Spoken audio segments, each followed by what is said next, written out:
Welcome back to the deep dive. Today, we're going to try and cut through some of the confusion around Google's big AI platforms. Yep. You hear Gemini, you hear Google AI Studio, and you're just sort of left wondering, am I even using the right tool for what I need? Yeah, and that's a great question. The source material we looked at had this really good analogy that I liked.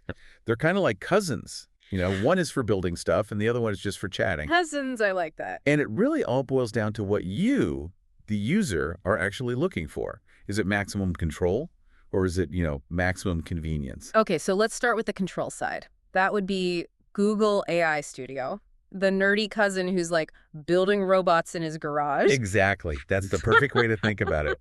This is for people who want to actually build stuff with the AI. Not just for casual chat, then. No, not at all. You can get in there and really tweak the prompts. You can mess with all the technical settings. So what does building actually look like here? Well, the big thing is you can upload all sorts of media documents, images, even audio files to basically tell the AI exactly how you want it to behave for a really specific job. But that sounds, it sounds pretty technical. It could feel overwhelming if you're just dipping your toes in. It definitely can be. But here's the key takeaway, the big Yep. payoff. Yeah.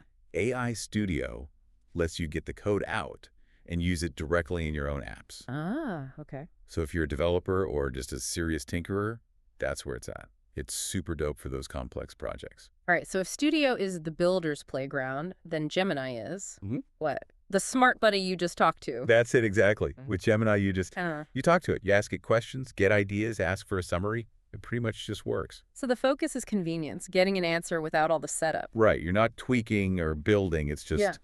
way less of a headache for all those day-to-day uses. But there has to be a trade-off, right? Right. You lose all that control.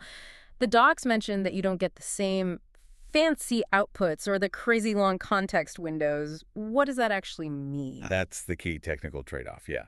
So a long context window just means the AI can remember and process a huge amount of information all at once, Like what? like referencing a 300-page legal document or hours of meeting notes. Wow. You can do that in Studio.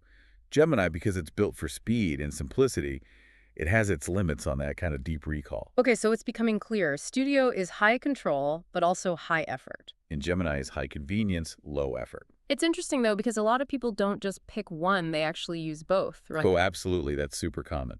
They might experiment and build a prototype in Studio where it's high effort, Right. But then they'll keep Gemini around as their smart conversational assistant for just quick daily tasks. So understanding this difference isn't really just about what software to click on.